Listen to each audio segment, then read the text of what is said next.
बहुत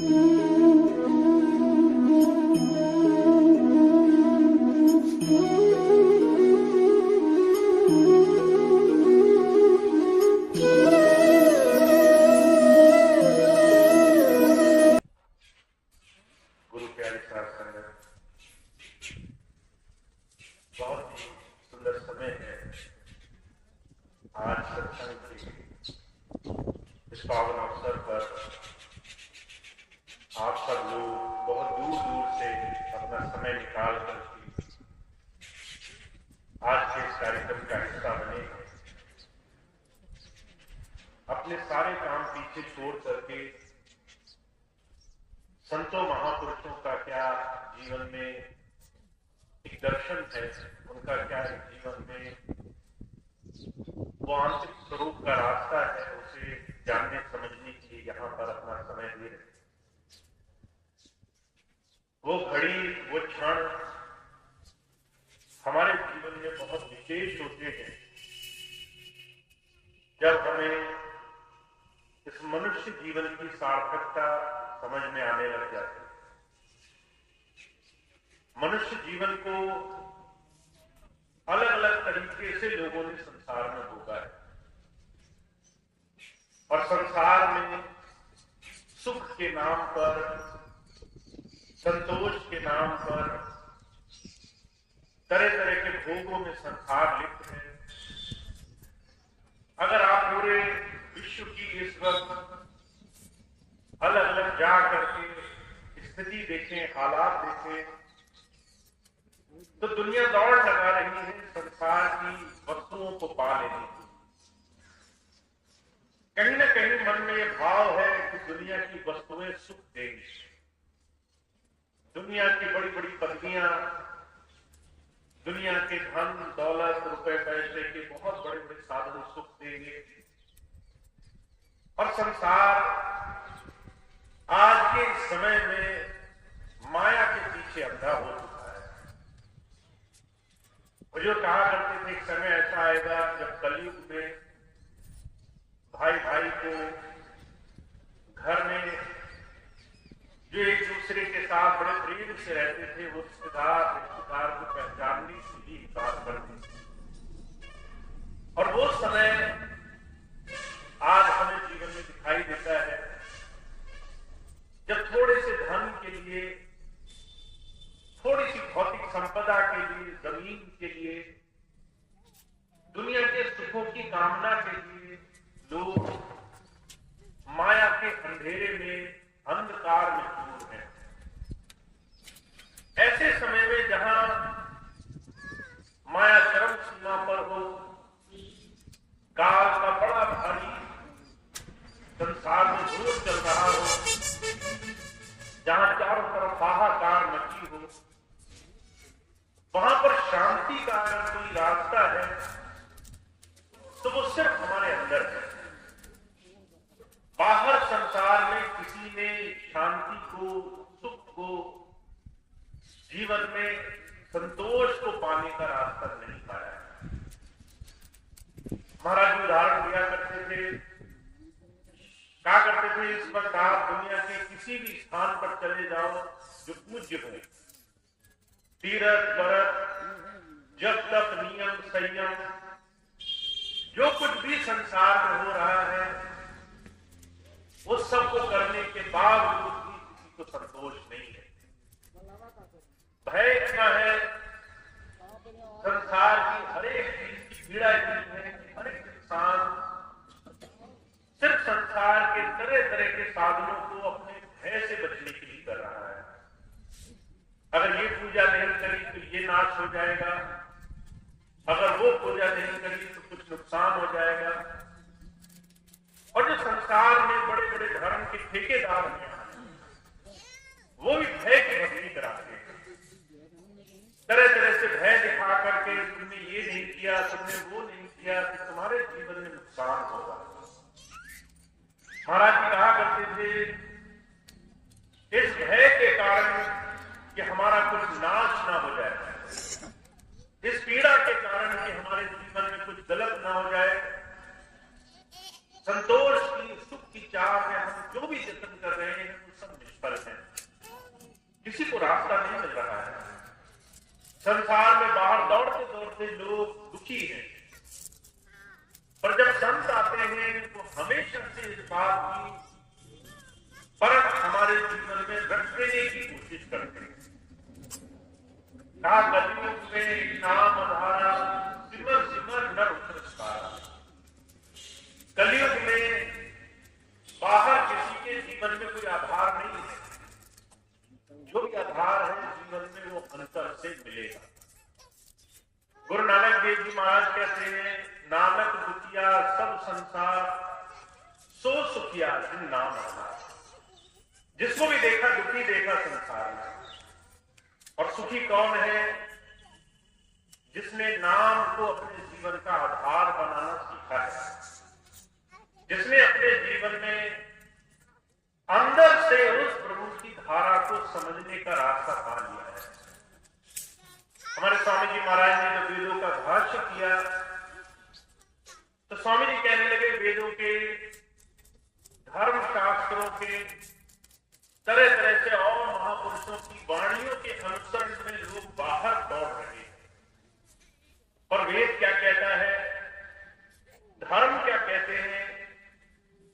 हमें बाहर नहीं, हमें अपने अंदर इस परमात्मा की बनाई इस शरीर रूपी रचना के अंदर जाने का रास्ता खोजना है।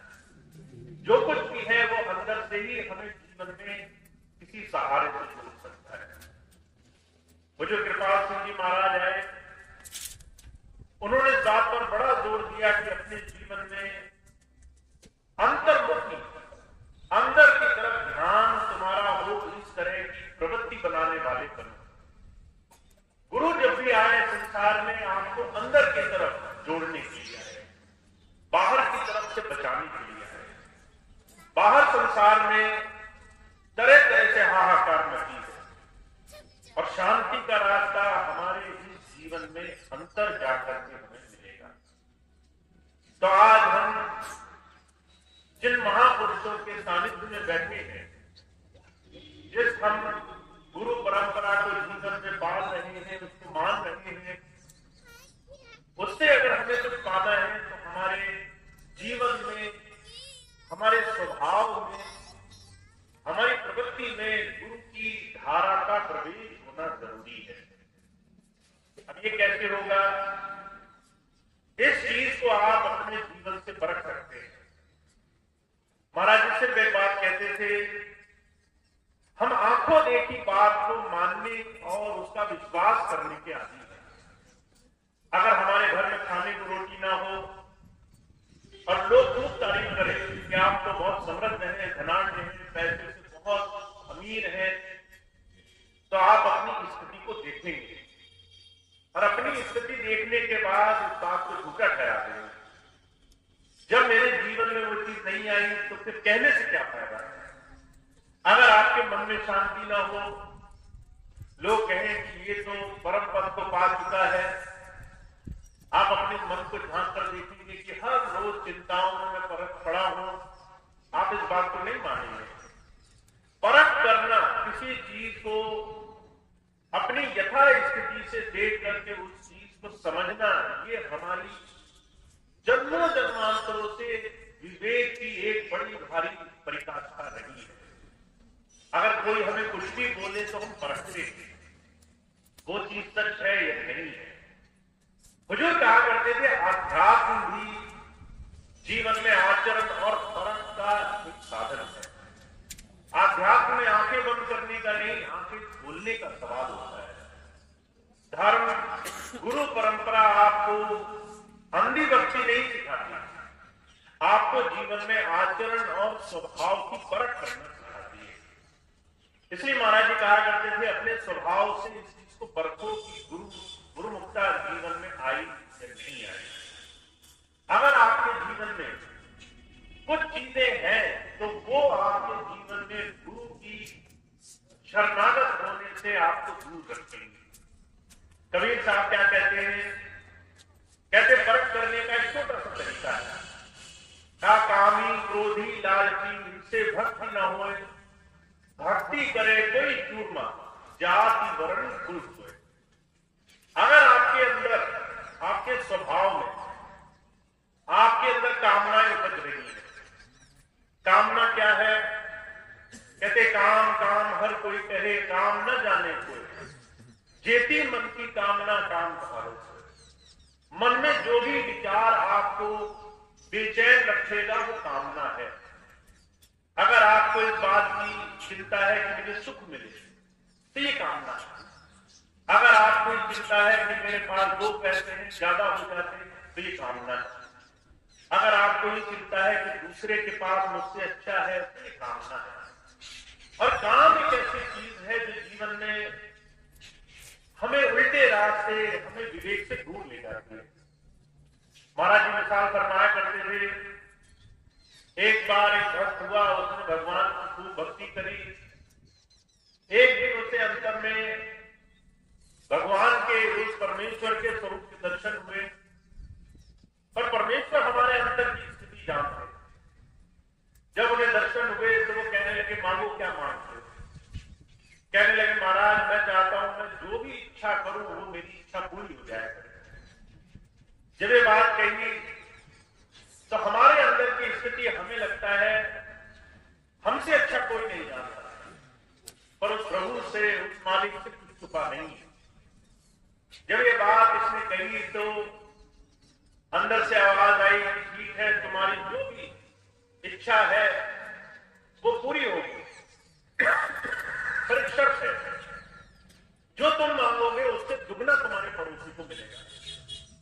अब ये शर्त कर दी तो उसको इस बात से दुख होने लगा कि ये कैसी शर्त हुई, मांगा मैंने अपने लिए और ये चीज दूसरे को ज्यादा मिलेगी। भगवान ये कहकर चले गए, मन में विचार रह गया, अब मैं क्या मांगू? मैं कुछ भी मांगूंगा तो उससे दुगना तो दूसरे को मिलेगा। किसी विवेकी के पास गए, विवेकी ने कहा, देख लो ये चीज पूरी होती है कि नहीं होती। अब उसने एक दिन मन में कामना करी, मेरा 5 मंजिला मकान हो जाए। दोनों तरफ देखा, 10-10 मंजिले मकान खड़े थे। सारे शहर में 10-10 मंजिले मकान खड़े थे। अब उसने सोचा था समृद्धि मिलेगी, यहां तो गरीबी का एहसास होने लगा। मेरा ही 5 मंजिले का रह गया, सबके 10 मंजिले के बन गए। अब क्या करें? जो मांगेंगे उससे ज्यादा दूसरे को मिलेगा। मन में सुख तो बनेगा नहीं, क्योंकि मुझसे ज्यादा दूसरे के पास है। बहुत सोचा तो विवेक चला गया। अच्छी बात आनी बंद हो गई। अपने बारे में सोचना बंद कर दिया कि मुझे मालिक ने कितना दिया। ये सोचने लगे कि मुझसे ज्यादा तो दूसरे को मिल जाएगा। मन में बुरे ख्याल आने शुरू हुए, और जब बुरे ख्याल आते हैं तो आदमी अच्छाई बुराई नहीं देखता। जैसे बुरे ख्याल आए तो मन में विचार आया, मैं कुछ ऐसी चीज मांगूंगा जिससे मेरे से ज्यादा दूसरे को नुकसान हो। तो उसने सोचा कि मेरी जो है एक आंख फूट जाए। अब सबकी दोनों फूट गई। कहा मेरे जो है घर के आगे एक कुआं फूट जाए, सबके यहाँ 2-2 फूट गए। अब जैसे ये बात कही तो लोग उसमें गिर गिर करके मरने लगे। जब मरने लगे तो उसको बड़ा दुख हुआ कि कैसे मैं समझदार निकला, एक आंख है पर फिर भी मैं दूसरे से ज्यादा हूं।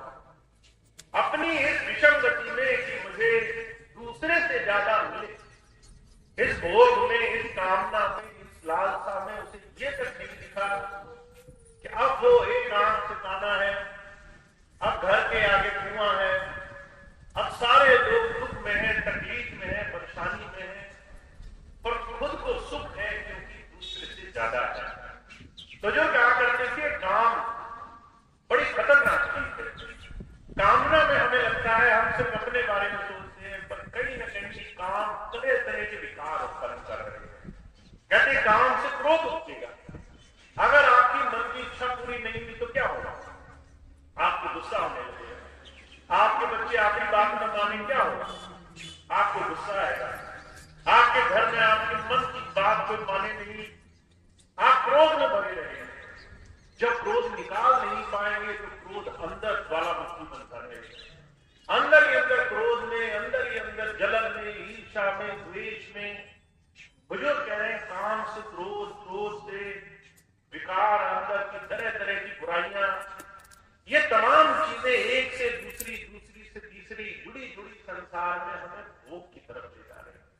जब ये है, जब हमारा हृदय, हमारा मन, हमारी अंतर स्थिति इन तमाम चीजों में 24 घंटे डूबी हुई है, कैसे बताऊं कि गुरु मुक्ता कैसे आएगी? हम मालिक के दर्शन की चाह कैसे रख सकते हैं? हम उस प्रभु से ये कैसे विनती कर सकते हैं कि वो हमारी पुकार सुन ले, वो हमारे दुख दर्द में हमारा काम कर रहा है, वो हमारी तकलीफ दूर कर दे। तो कबीर साहब कहते हैं भक्ति कोई और करता है। कौन करता है भक्ति? कहते जो शूरमा होता है। शूरमा वो है जो त्याग करना चाहता है। पहले समय में अगर किसी को क्षत्रिय, अगर किसी को लड़ाई करने, किसी को युद्ध करने का गुण दिया जाता था तो उसको त्याग करना पड़ता था। परिवार पीछे छोड़ना है, माँ, भाई, बहन, पिता सब पीछे छोड़ने हैं, सुख सुविधा पीछे छोड़नी है, अपने शरीर पर लोहे के कपड़े डालने हैं, दूसरों की तलवारों में जाकर के लड़ना है, खून बहाना है, खून बहना नहीं। इतना सब क्यों? ताकि दूसरा सुख से जीवन जी सके, दूसरा सुख से अपना जीवन बना सके। तो कहते हैं हमारे आपसी पारिवारिक जीवन में, एक सामाजिक जीवन में हम शूरमा किसे कहेंगे? कहते हैं जाति, वर्ण, कुल, जो आपके जीवन में अलग अलग तरीके के कामनाएं भरी हैं कि सिर्फ मैं ही संसार में ऊपर हूं, उस भावना से संसार में दुख ही दुख उठेगा। इसलिए भगवान श्री कृष्ण क्या कहते हैं? कहते सबके सुखों की कामना जो करता है, जीवन में सबकी भलाई चाहता है, जिसको सिर्फ अपने नहीं आपके भी सुख से सुख मिलने लग जाए, वो जीवन में गुरुमुक्ता के रास्ते पर है। और ऐसे लोग आपको बहुत ज्यादा नहीं मिलेंगे। ऐसा बनने के लिए हमें भी बहुत मेहनत करनी पड़ेगी कि हम दूसरे के सुख में सुख खोजने लग जाए। तो इसलिए हुजूर क्या कहते हैं? कहते हैं जब भी गुरु के शरणागत में जाता है तो वो क्या कहते हैं? कहते सर्वे भवन्तु सुखिनः सर्वे सन्तु निरामयाः। आपके जीवन में प्रार्थना उपजे, ऐसी प्रार्थना की हे मालिक मुझे अपने चरणों में बैठने का सौभाग्य दो। पर वो कैसे दोगे? मेरे हृदय में सर्वे भवन्तु, सब में सुख हो, सर्वे सन्तु, हर जगह प्रेम, सद्भाव, अच्छाई, भलाई, हर जगह जीवन में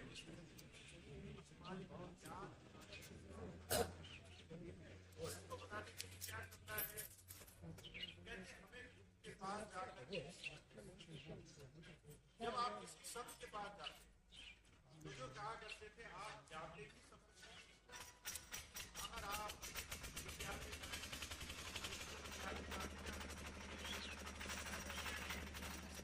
आपको एक एक करके कई वर्ष पढ़ाई करके अपने जीवन में योग्यता धारण करनी पड़ती है। जो अवगुण है मुझे जानबूझ करके पीछे छोड़ना पड़ता है।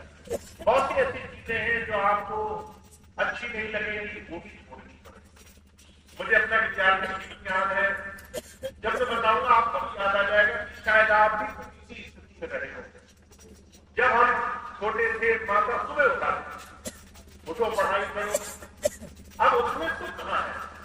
आपको नींद छोड़नी है, आराम छोड़ना है, आपको बिस्तरा छोड़ना है, आपको जरूरत से पहले जागना है, पर आप एक त्याग कर रहे हो क्योंकि आपको सीखना है, पा लेना है, ज्ञान अर्जित कर लेना है। विद्यार्थी जीवन कुछ पाने के लिए आप जीवन में कुछ होने के लिए तैयार हो। उन चीजों को, उन विकारों को, उन बुराइयों से निकालने के लिए आप संकल्पबद्ध हो चुके हो, जो आपकी अच्छाई के रास्ते में बाधा है, जो आपको आगे बढ़ने से रोक रही है। तो जो कहते हैं जब कोई विद्यार्थी बनता है उसे इतने समय तक लगातार मेहनत करनी पड़ती है, तब जाकर के उसे योग्यता आती है। जब हम अपने जीवन में किसी महापुरुष के पास जाते हैं तो वो कहते हैं आप अपने जीवन पर रोज रोज नजर रखना।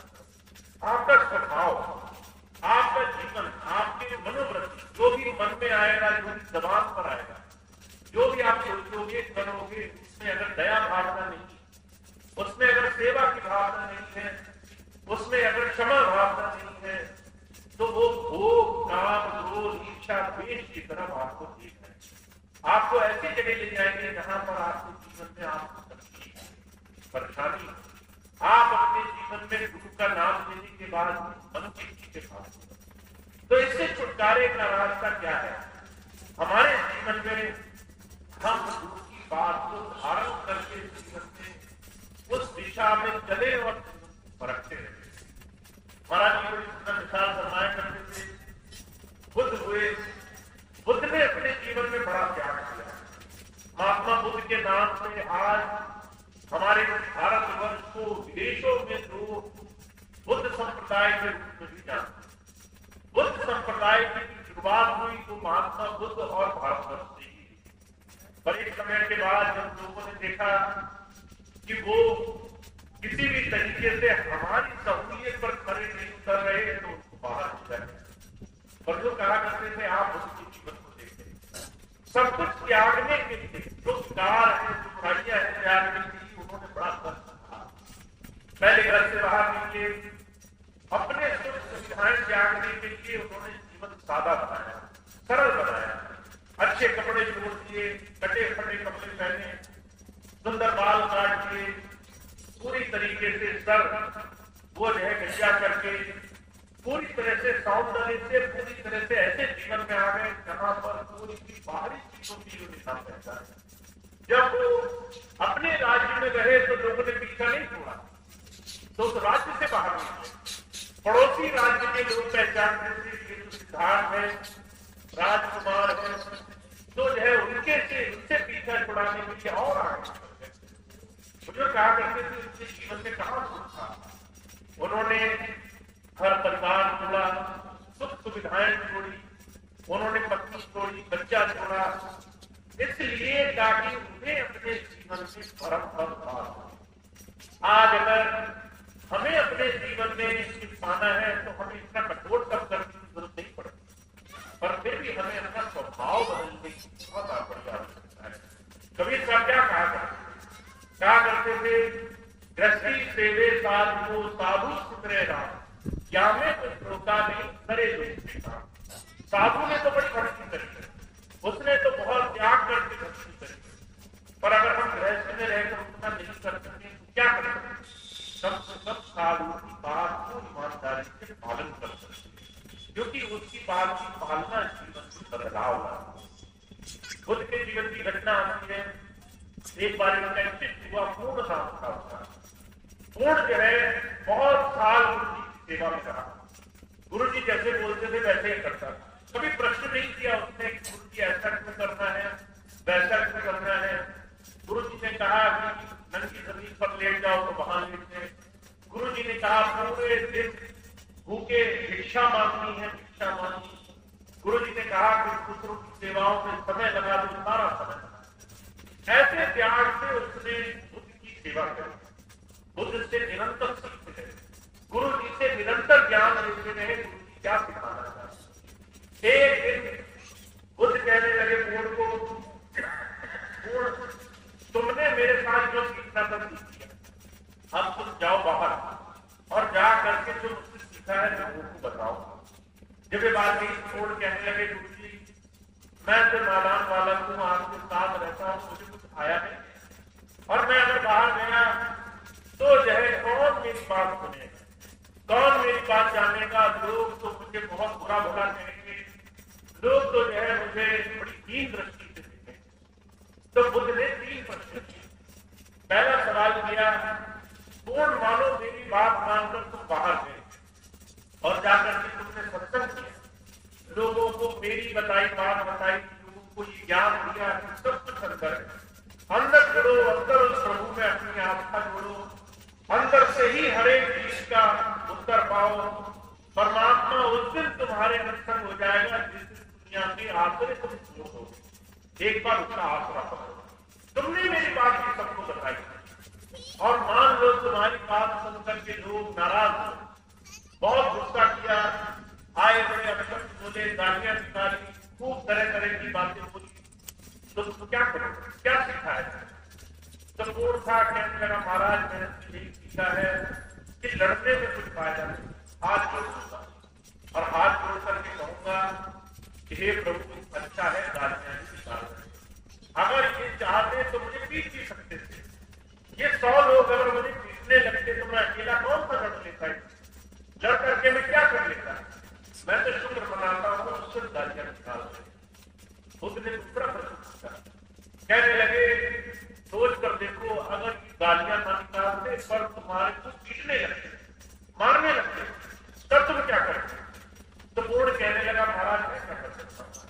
मैं अकेला आदमी को 100 लोग अगर मुझे पीटने ही लगते तो मैं तो शुक्र मनाता, अंदर मालिक का धन्यवाद करता, चलो अच्छा है सिर्फ पीट रही है, जान से तो नहीं मार रहे, जान से मार लेते तो मैं क्या कर देता? जब ये बात देखी तो खुद कहने लगे तीसरा प्रश्न, अगर सोचो उसने जान से ही मारने पर तुल जाते कि आज तो इसको खत्म कर दें, आज इसका जीवन समापन कर दें, तो तुम क्या कहते? तो पूर्ण कहने लगा, महाराज मैं तो आज इतना ही जीवन था, जितना लग गया सेवा में लग गया, अब इस जीवन से छुटकारा ही मिल जाए, इससे अच्छा जीवन कुछ नहीं हो सकता। जब ये बात कही तो महात्मा बुद्ध बहुत खुश हुए, कहने लगे अब आज के बाद न पीड़ा दे पाएगा, न आज के बाद तुम्हें कोई मार पाएगा, न आज के बाद कोई तुम्हें मृत्यु दे पाएगा, तुम मरने से भी आजाद हो, तुम पीड़ा से भी आजाद हो, तुम लोगों की प्रतिक्रियाओं से भी आजाद हो, लोग तुम्हें गालियां निकालेंगे तुम्हें फर्क नहीं पड़ेगा, लोग तुम्हें आंखें दिखाएंगे तुम्हारा मन प्रेम से भरा है। तो जो कहा करते थे सब हमें ये नहीं सिखाने आते कि आप संसार में बदला लो, दुनिया में तरह तरह से विषय विकारों में होते हो, क्योंकि जिसने ये कोशिश करी है संसार में, वो संसार में तो मालिक बन गया है, पर कभी उसका हृदय घृणा ईर्ष्या द्वेष बुराई कितना चुटकी से बन सकता है, कभी इससे ज्यादा वो नहीं हुआ।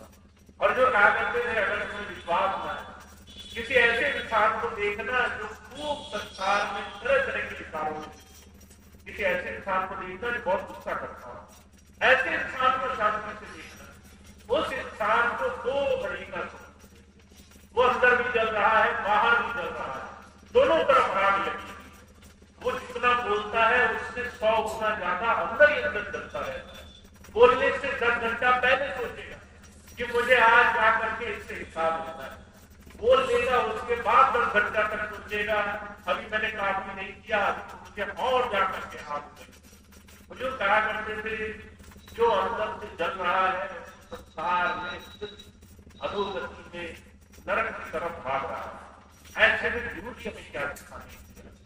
कहते अंदर से इतने प्रेमी बन जाओ, अंदर से इतना मालिक के भरोसे बन जाओ, इतना तुम्हारे अंदर उस प्रभु का भरोसा हो कि तुम्हें संसार में कोई कुछ कर ही ना, लोग तुम्हें करने की भी कोशिश करें तो भी तुम्हारा बुरा ना।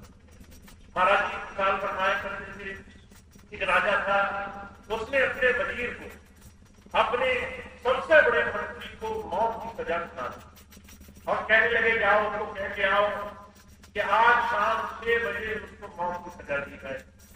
द्वारपाल चले गए, जैसे ही वहां पहुंचे तो देखा मंत्री के घर तो बहुत बड़ा उत्सव बना हुआ था, उसका जन्मदिन था, दूर दूर से बड़े बड़े उसके मिलने वाले सज्जन, बहुत बड़े बड़े अलग अलग देशों के बड़े वरिष्ठ लोग उसके यहाँ आए, बहुत सुंदर माहौल था, बड़ा सुंदर संगीत का माहौल बना हुआ था, संगीत का गेट बजाने ही वाला था, इतनी देर में द्वारपाल पहुंच गया, कहने लगा आपको तो आज रात मृत्यु का फरमान जारी हो गया, 6 बजे आपको किया जाए।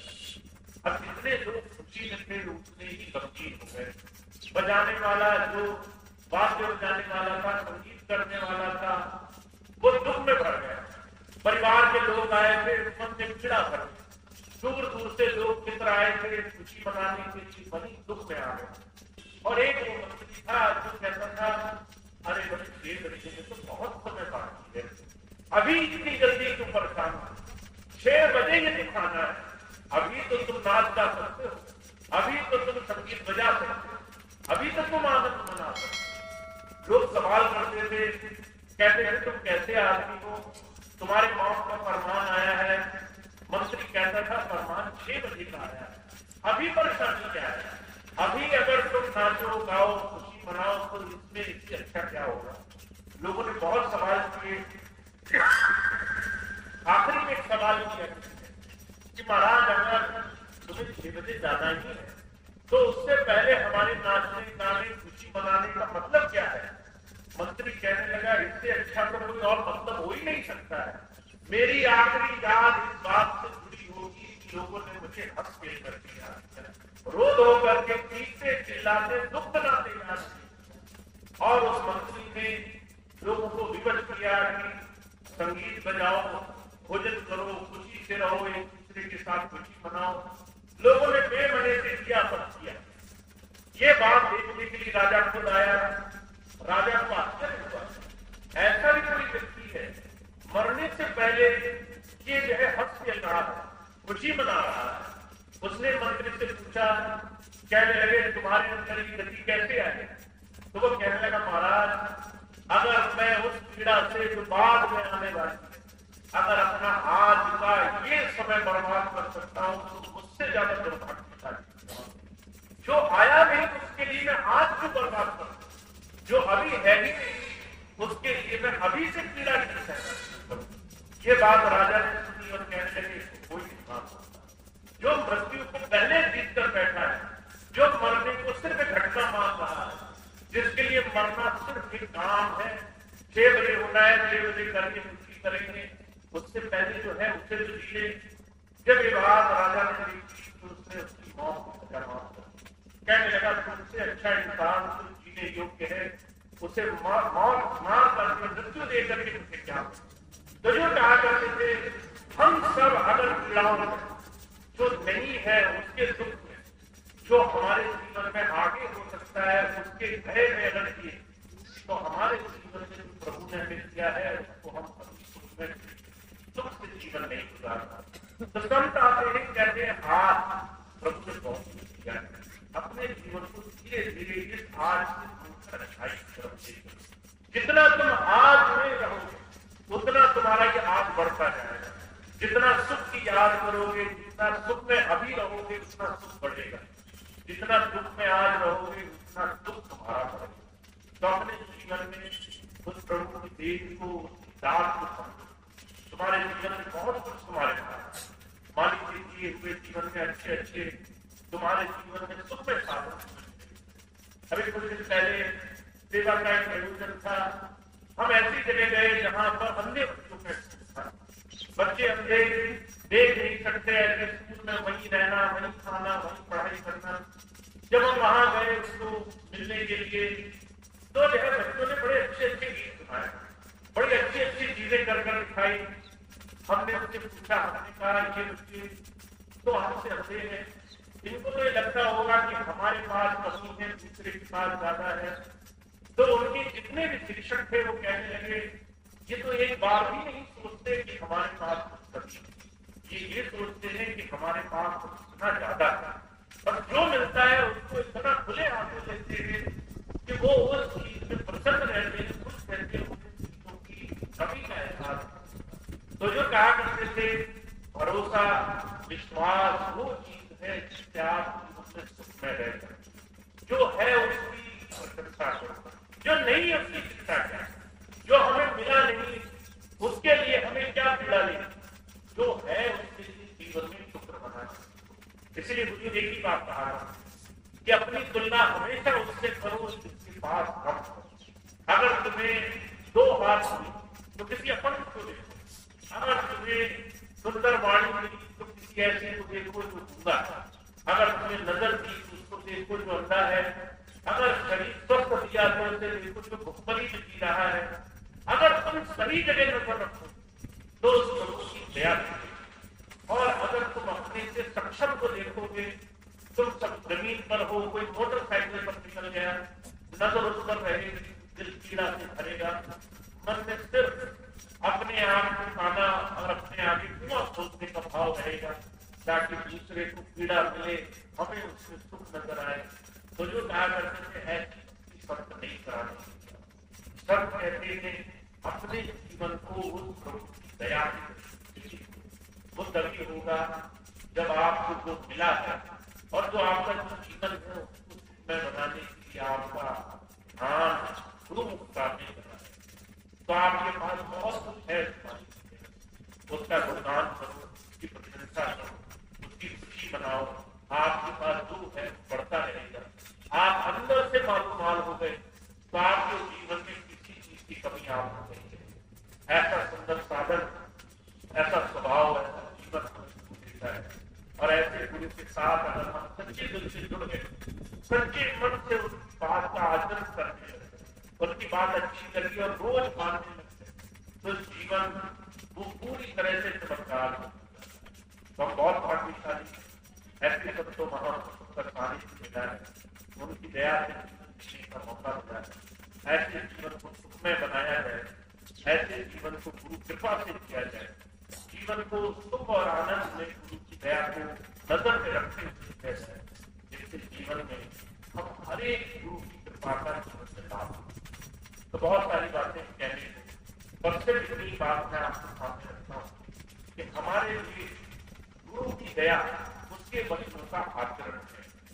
अगर आपने नाम लिया, अगर आप शिक्षित हो गए, अगर आपने गुरु मंत्र ले लिया पर आचरण शुरू नहीं किया, तो बहुत कुछ सामने रखा रहेगा और आपके हाथ में।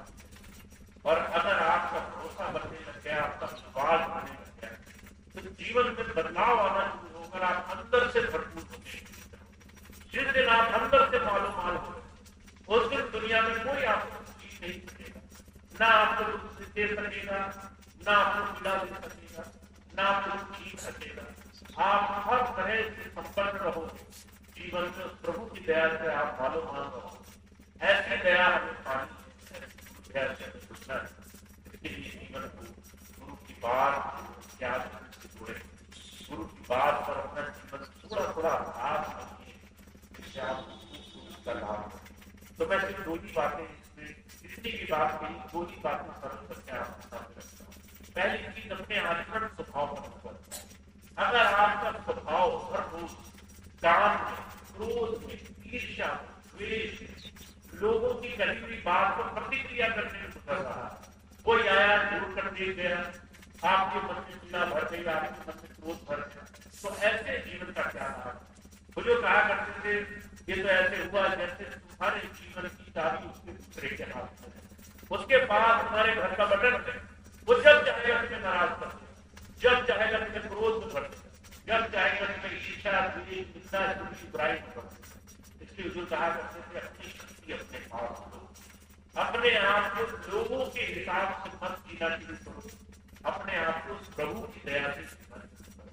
तो अपने स्वभाव पर आपके अंदर स्वभाव सरल, जो कुछ भी हो रहा है चिंता ही मत करो, चाहे कोई कुछ भी कहे, कोई कहे आपके घर में ये हो जाएगा, आप कहो कि मुझे कोई फिक्र नहीं, कोई कहे कि आपके जीवन में सब चीज नहीं चल रहा, उस पर धूल मत गिरा, तो हमें क्या लेना देना तुम्हारे पास। जहां भी कोई आपको ये बोले कि आप संपूर्ण नहीं हो, संपन्न नहीं हो, आपके पास कुछ नहीं है, फौरन उस बात पर धूल मत गिरा, क्योंकि दुनिया में किसी के पास पूंजी नहीं है कि वो आपका आकलन कर सके, आपको तौल पहुंच सके, आपके जीवन की पड़ताल दूसरा कर सके, इतनी सक्षमता परमात्मा ने आपके पास भी पूंजी की है। आप ही अपने आप को खुद परखो कि मैं कितना अच्छा जीवन जीता, तो स्वभाव।